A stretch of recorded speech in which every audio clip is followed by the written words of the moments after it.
السلام علیکم ورحمۃ اللہ وبرکاتہ۔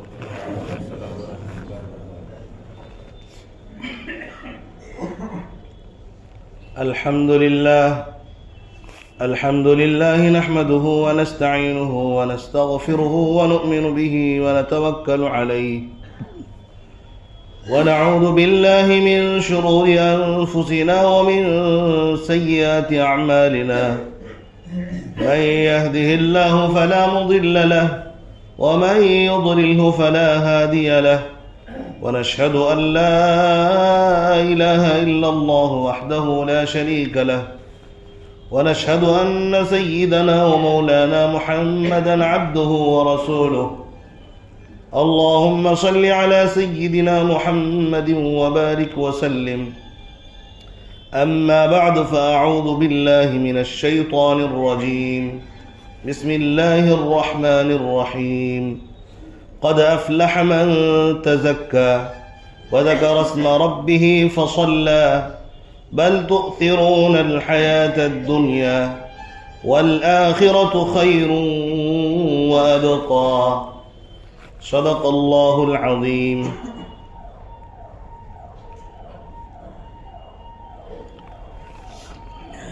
میرے واجب الاحترام بزرگوں اور بھائی اور اسلام کے غیور فرزندوں، اللہ تبارک و تعالیٰ کا بہت بڑا احسان و کرم ہے کہ اللہ تبارک و تعالیٰ نے ہم سب کو ایمان کی دولت سے نوازا ہے. کبھی تنہائی میں بیٹھ کر غور کیا کریں کہ کتنی بڑی نعمت اللہ نے ہمیں دی ہے.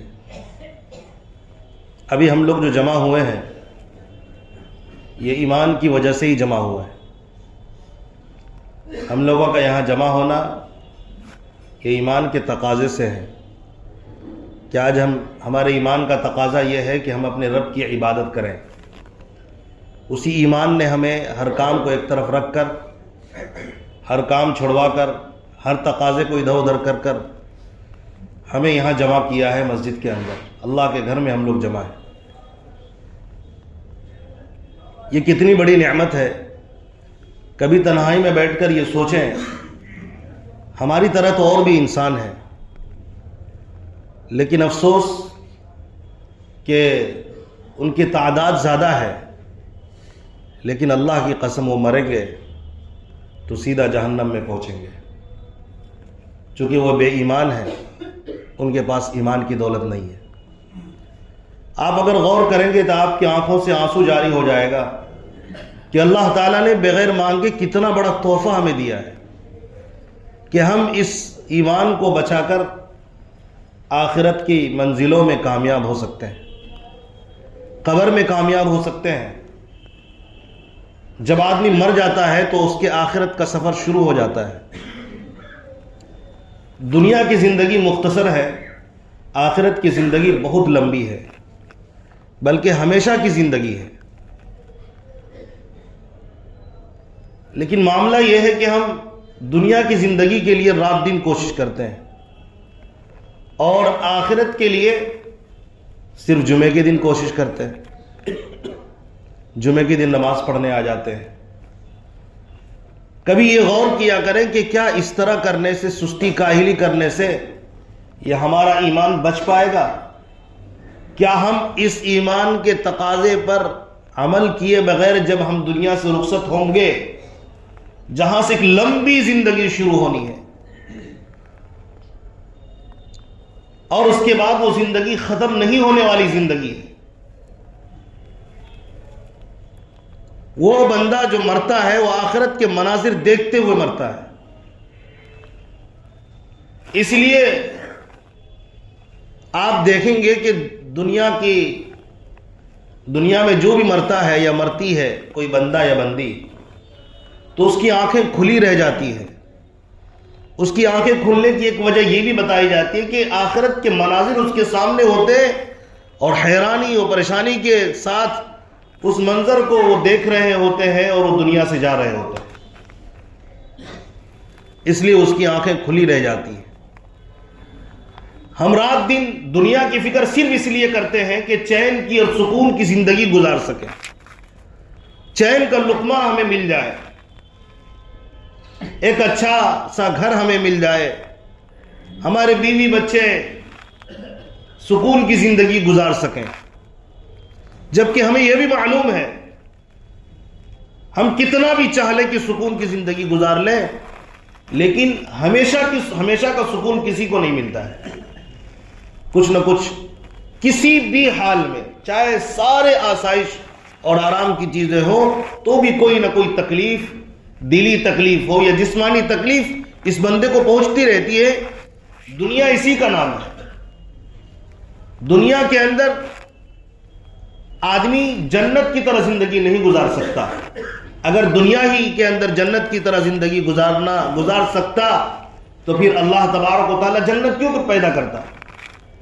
جنت تو بنائی اسی لیے اللہ نے کہ دنیا کے جھمیلوں سے آزاد کر کے ایک زبردست باغ کے اندر اللہ تبارک و تعالیٰ ہمیں پہنچانے والا ہے۔ لیکن ہم دیکھتے یہ ہیں کہ جو لمبی زندگی ہے، جو ہمیشہ کی زندگی ہے، اس زندگی کی فکریں ہمارے درمیان سے ختم ہوتی جا رہی ہیں۔ پھر صرف جمعے کے دن رہ گئی ہے بس۔ اب مجھے بتائیے، آپ جمعہ پڑھنے کے لیے آئے، کیا آپ کو یہاں پیسہ ملنے والا ہے یا روپیہ ملنے والا ہے یا کوئی بہت بڑا آپ کو کوئی تحفہ ملنے والا ہے؟ کیا ملے گا بھائی؟ آپ جمعے کے دن نماز پڑھنے کے لیے آئے تو صرف اور صرف آخرت کی تیاری کے لیے کہ اللہ راضی ہو جائے اور ہم گناہگار نہ بنیں، ہم مومن باقی رہیں، ایمان کو بچانے کے لیے، اللہ کو یاد کرنے کے لیے، تاکہ آخرت میں اللہ تعالی ہمیں ثواب عطا فرمائے۔ اسی لیے تو ہم آئے نا بھائی، اور کیا مقصد ہے بتائیے؟ سب کام چھوڑ کر صبح سے تیاری میں بہت سارے لوگ لگ جاتے ہیں۔ کیا ہے بھئی؟ آج جمعہ ہے، آج خوشی کا دن ہے، اور آج اللہ تبارک و تعالیٰ کی عبادت کا دن ہے، اللہ کو راضی کرنے کا دن ہے۔ صبح سے اٹھتے ہیں، اچھا کپڑا پہنتے ہیں، یہ کس چیز کی تیاری ہم کر رہے ہیں؟ آخرت۔ ہر ہفتے میں ایک دن اس طرح جو ہم تیاری کرتے ہیں، ہم سب جانتے ہیں یہ آخرت کی تیاری کے علاوہ کچھ بھی نہیں ہے۔ آخرت کے تعلق، آخرت کی تیاری کے لیے ہم لوگ جمعے کے اندر جمع ہوتے ہیں۔ تو سوال یہ ہے کہ کوئی بندہ روزانہ دنیا کے لیے محنت نہ کرے، روزانہ دنیا کی فکر نہ کرے، تو کیا اس کی زندگی دنیا کی اچھی ہو سکتی ہے؟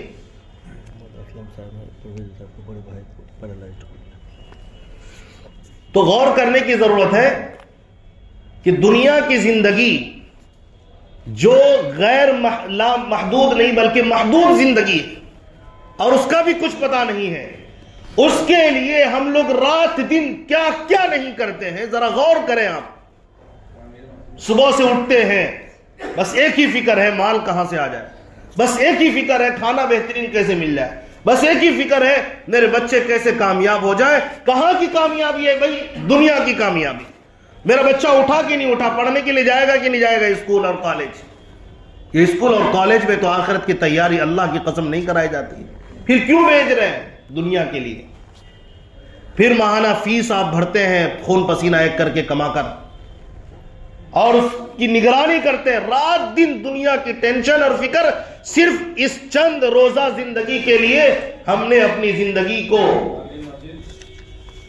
لگا دیا اور کھپا دیا ہے، اور اتنا زیادہ اس میں ملوث ہو چکے ہیں میرے بھائی، ہم آخرت کو بھول گئے، اللہ کو بھول گئے، رسول کو بھول گئے، قبر میں ہمارے ساتھ کیا ہونے والا ہے ہم اس تصور سے بھی باہر نکل چکے ہیں۔ لیکن جب جمعے کا دن آتا ہے تو یہ تصور ہمارا جاگ جاتا ہے کہ نہیں بھائی، اگر میں جمعہ نہیں پڑھوں گا کم سے کم تو میرا پھر اسلام میں کیا حصہ رہے گا، اس لیے کم سے کم چلو۔ لیکن ہم سب یہ جانتے ہیں صرف جمعہ پڑھ لینے سے اللہ تبارک و تعالیٰ کی یہاں اس کے جنت میں جانے کا کوئی وعدہ نہیں ہے، صرف جمعہ پڑھ لینے سے۔ اللہ تبارک و تعالیٰ کہہ رہا ہے کہ میرے احکامات کی پیروی کرو، پھر میں تمہیں جنت دوں گا، پھر میں تمہیں جہنم سے بچاؤں گا، پھر میں تمہیں قبر کے عذاب سے بچاؤں گا۔ ہم رات دن جو گناہوں میں ملوث رہتے ہیں، رات دن اپنے آنکھوں کو گندا کرتے ہیں، اپنی زبان کو گندا کرتے ہیں، اور مال کی لالچ میں اتنا بھاگتے چلے جا رہے ہیں کہ کتنے اوقات ہم سے نیکیاں ختم ہو رہی، نیکیاں چھوٹ رہی ہیں، فرائض واجبات ہم نے چھوڑ دیے ہیں۔ دوسروں کا دل دکھانا، دوسروں کے مال پر نظر رکھنا، دوسروں کو کس طرح بے عزت کیا جائے، بس اسی چکر میں رات دن ہمارا گزر رہا ہے۔ اللہ تو قرآن میں یہ کہہ رہا ہے کہ اگر تم کامیابی چاہتے ہو تو اپنے آپ کو سنبھالو اور غور کرو، کتنی بڑی نعمت ہم نے تمہیں دی ہے کہ ساری دنیا ایک طرف ایمان کی ایک نعمت، ایک طرف ایمان کی نعمت کا مقابلہ اللہ کی قسم کوئی نہیں کر سکتا۔ یہ بہت بڑی نعمت اللہ نے دی ہمیں۔ کیا ہم اس نعمت کو بچانے کی فکر کر رہے ہیں؟ کیا ہم یہ سوچتے ہیں اگر میں بے نمازی ہی پوری زندگی رہا، اگر میں قرآن سے دور رہا، اگر میرے بیوی بچے قرآن سے دور رہے، احادیث سے دور رہے، نبی کی سنت سے دور رہے، صرف رات دن وہی باتیں، رات دن دنیا کی باتیں کرتے رہے، رات دن کپڑے کی باتیں، رات دن گھر مکانات کی باتیں، رات دن پیٹ اور زبان کی باتیں اگر کریں گے تو کیا اس حال میں مرنے کے بعد انہیں کامیابی مل جائے گی؟ کیا اللہ راضی ہوگا؟ یہ سوال اپنے آپ سے بیٹھ کر تنہائی میں کیا کرے اور آنسو، گرم گرم آنسو بہایا کریں۔ ہم نے اپنی اولاد کو کیا دیا ہے؟ کیا دیا ہم اپنی اولاد کو؟ کیا ہم نے دیا ہے؟ لامحدود زندگی پر، لامحدود زندگی کے لیے اگر ہم نے کچھ نہیں دیا تو آپ نے کیا دیا ہے؟ آپ یہ چاہتے ہیں کہ یہ بندہ صرف دنیا کا ہو کر رہ جائے، یہ میرا بچہ اور یہ میری بچی صرف دنیا کا لالچی بن کر، حریص بن کر رہ جائے، آخرت میں اس کا کوئی حصہ نہ ہو۔ میرے بھائی، یہ کیسی محبت ہے کہ آپ اپنے بچے کی فکر نہیں کرتے، آپ اپنی بیوی کی فکر نہیں کرتے، آپ اپنے بہن بھائیوں کی فکر نہیں کرتے کہ جب یہ مرے گا تو اس کا کیا حشر ہوگا۔ بتائیے آپ کون سی محبت کرتے ہیں اپنی اولاد سے؟ آپ کس طرح کی محبت اپنی بیوی سے کرتے ہیں؟ بیوی کے ہر ڈیمانڈ پورے کیے جاتے ہیں صرف دنیا کے لیے، بچوں کے ہر ڈیمانڈ پورے ہو رہے ہیں صرف دنیا کے لیے، جبکہ یہ پتا ہے جو میں ڈیمانڈ پورے کر رہا ہوں آج کھائیں گے، پہنیں گے، ختم ہوں گے، مریں گے، مرنے کے بعد یہ جو میں ڈیمانڈ اس کے پورے کر رہا ہوں، رات دن ایک کر کے، صبح سے لے کر شام تک گھر سے باہر رہ کر بیوی بچوں کے لیے پریشان رہتا ہوں، یہاں تک کہ اپنی آخرت کو بھی برباد کر رہا ہوں۔ یا میرا بھی خسارہ ہوا، بیوی بچوں کا بھی آخرت کا خسارہ ہوا۔ ملا کیا؟ ملا وہی کہ پہن لو ختم کر دو، کھا لو ختم کر دو، اور کیا رہا؟ مرنے کے بعد کی زندگی کو ہم نے بہت آسان بنا لیا۔ صحابہ جاتے تو روتے تھے، نبی جاتے قبر کے پاس تو روتے تھے۔ حضرت علی رضی اللہ عنہ کون ہیں؟ کتنے بڑے صحابی ہیں۔ حضرت عثمان غنی نبی کے داماد ہیں، تیسرے خلیفہ ہیں۔ حضرت عمر فاروق رضی اللہ عنہ، حضرت ابو بکر صدیق رضی اللہ عنہ جب قبر کی یاد آتی، آخرت کی یاد آتی تو رونے لگتے، تڑپنے لگتے۔ ہاں میں اس حضرت عثمان کی بات کر رہا ہوں جو نبی کے داماد ہیں اور خلیفۃ المسلمین، امیر المؤمنین ہیں۔ حضرت علی رضی اللہ عنہ سے نبی پاک علیہ السلام نے فرمایا تھا، اے علی تیرے گھر کے سامنے، میرے گھر کے سامنے تیرا گھر ہوگا۔ لیکن جب آخرت کی فکر آتی ان کے بارے میں آتا ہے، روزانہ روتے تھے اور یہ کہتے تھے، اے دنیا تو کیا مجھے دھوکہ دیتی ہے؟ کیا تو مجھے دھوکہ دے کر برباد کرنا چاہتی ہے؟ اور پھر اللہ سے کہتے، اے اللہ ہمارے پاس عمل بہت تھوڑا ہے، سفر بہت لمبا ہے، میرا کیا بنے گا؟ کیا حضرت علی رضی اللہ عنہ کا عمل تھوڑا ہے؟ ارے حضرت علی تو داماد رسول اور چہیتے داماد ہیں نبی کے، جنت میں بڑے عمر والوں کے سردار بھی ہوں گے۔ حضرت حسین رضی اللہ عنہ نواسے رسول ہیں، آپ ان کی فکر آخرت تو دیکھیے، ایک طرف میدان جنگ میں ہے لیکن نماز کی فکر لگی ہوئی ہے، چاروں طرف سے حملہ کرنے والے ظالمین اور مجرمین نواسے رسول کو قتل کر دینا چاہتے ہیں، لیکن نواسے رسول اپنی جان کو تلواروں کے سائے میں دیکھنے کے بعد نماز نہیں چھوڑا، انہوں نے بتا کر گئے، پیغام دے کر گئے کہ آخرت کی منزل بڑی سخت ہونے والی ہے، لوگوں جاگو، مرو تو بھی نماز نہیں چھوٹنی چاہیے. اگر تم نے ان نمازوں کو ضائع کیا, صرف جمعے پر اکتفا کیا, تو تمہارا برا حشر ہونے والا ہے. کوئی مجھے بتا دے کہ حضرت حسین رضی اللہ تعالی عنہ جو ظہر کی نماز پڑھتے تھے یا کوئی بھی نماز پڑھتے تھے میدان جنگ میں چاروں طرف سے, وہ کیا جمعے کی نماز تھی؟ چاروں طرف سے مجرمین اور بدبخت لوگ حضرت حسین رضی اللہ تعالیٰ عنہ کو قتل کرنے کے لیے آگے بڑھ رہے تھے, اور انہوں نے کہا کہ رک جاؤ, مجھے نماز پڑھنے دو. پیغام دے گئے. ہم لوگ نواز رسول سے پیار کرتے ہیں, انہوں نے پیغام دیا. حضرت عمر فاروق رضی اللہ عنہ کے بارے میں آتا ہے, وہ زمین پر لیٹ جاتے تھے جیسے آدمی مردہ پڑا ہو, اور کہتے تھے کہ میرا کیا بنے گا. حضرت ابو بکر صدیق رضی اللہ عنہ فرمایا کرتے تھے, کاش میں تنکا ہوتا جو ہوا میں اڑا دیا جاتا, آخرت سے مجھے کوئی واسطہ ہی نہیں پڑتا. اس طرح خوفناک کھڑی ہے. حضرت عثمان غنی رضی اللہ عنہ, ان کے بارے میں کیا آپ نے نہیں سنا؟ نبی پاک علیہ الصلوۃ والسلام کی دو صاحبزادیاں ایک کے بعد دیگرے ان کے نکاح میں تھیں, اور یہاں تک کہ اللہ کے نبی نے فرمایا کہ جب عثمان نماز پڑھتا ہے اللہ تبارک و تعالیٰ محبت کی نظر سے حضرت عثمان کو دیکھتے ہیں جب یہ تہجد میں کھڑے ہوتے ہیں. اتنے جلیل القدر صحابی جب یہ قبر پہ جاتے تو روتے رہتے. کسی نے پوچھا کہ آپ اتنا کیوں روتے ہیں؟ اتنا روتے داڑھی تر ہو جاتی تھی. میرے بھائی یہ کوئی معمولی بات نہیں کر رہا ہوں, میں آپ کو سمجھا رہا ہوں. جاگیے اور اپنی اولاد کی, اپنے بچوں کی, اپنے بھائی بہنوں کی اور خود کی فکر کریے. چھوڑ دیجئے غیبتیں, چغلخوریاں, کچھ نہیں ہوگا اس سے. آپ برباد ہوگے, آپ کے زبان و دل برباد ہوں گے. کیا آپ نے قرآن یاد کر لیا ہے؟ آپ کو اتنی فرصت کیسے مل گئی کسی کی غیبت اور چغلخوری کریں؟ آپ کو فرصت کیسے مل گئی کہ کسی کو دھوکہ دیں؟ آپ کو فرصت کیسے مل گئی کہ آپ کسی کے جھگڑے میں اور اس جھگڑے میں پٹرول اور آگ ڈالنے کا کام کریں؟ آپ کو یہ فرصت کہاں سے مل رہی ہے؟ کیا آپ نے قرآن یاد کر لیا؟ کیا آپ نے قرآن کے مضامین پر غور کر لیا؟ کیا آپ نے نبی کی سنت کو پڑھ لیا ہے؟ کیا آپ کی زندگی نبی پاک علیہ الصلوۃ والسلام کی سنت کا نمونہ بن گئی ہے؟ کس چیز کے چکر میں پڑے ہوئے ہیں؟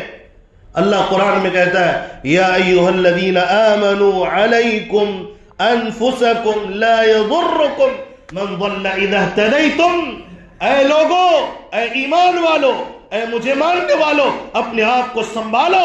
اگر دوسرے گمراہ ہوتے ہیں تو اس کا تم پر اس کی کوئی ذمہ داری نہیں ہے.